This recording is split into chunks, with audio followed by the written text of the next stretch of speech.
Good day, everyone. Today we're doing my grandmother's favorite recipe every time Christmas season comes in, the everlasting. It is basically a meatloaf. Let's get started. Right, so my ingredients here in front of me are a mixture of pork and some minced chicken, and we have some chorizo, your chopped carrots, celery, gherkins, red bell peppers, some onions, and some regular cheddar cheese. Put a bit of salt and pepper. You can use 1 egg or 2 eggs if you like, but for this size, I think 2 eggs is enough. Dive in, mix the meat and the vegetables. For our mixture to keep cold, I will cover this in cling film. Let's put this in the chiller. The idea is to make a square sheet of bacon to cover your meat rolls later on. So get a piece of bacon here, lay it flat on top. Make sure you have the cling film underneath. And then go this side.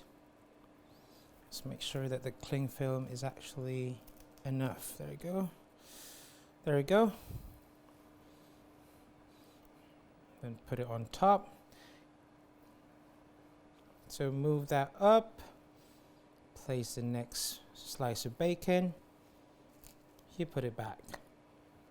So that's almost done. Can you see that? It's a beautiful pattern. There you go.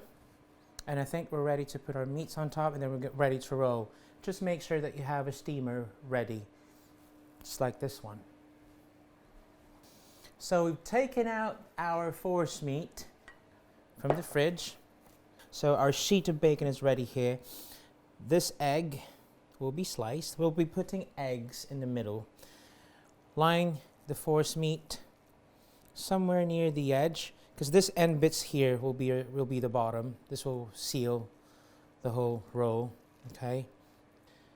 Put the eggs in.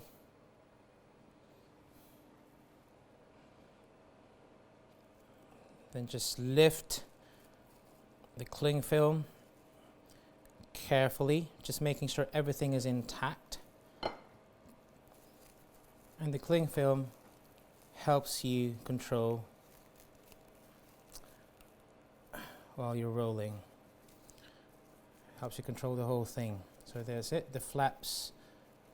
The end bits has reached the other end bit.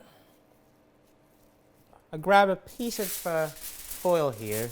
This will help us introduce heat from the steam to the meats. Okay, so let's just put this on the side for now.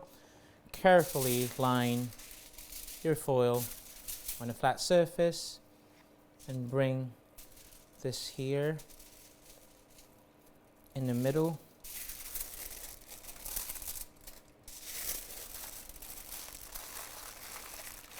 So make sure this end bit is on top. And then we're going to put this in a steamer for about 40 minutes. This is the meat roll, or the everlasting meatloaf that we've done earlier. This has been cooled for about 4 hours. If it's possible, you can put it in the fridge, cool it overnight.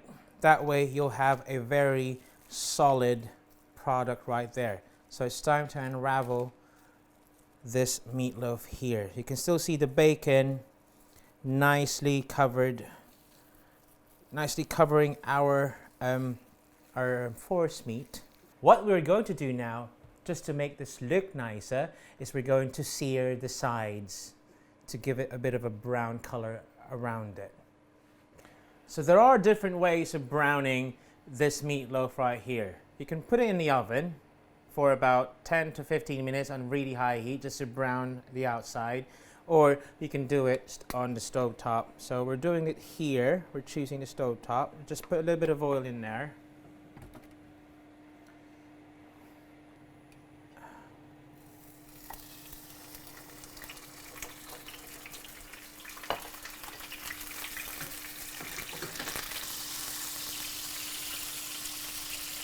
Just turn it over to one side.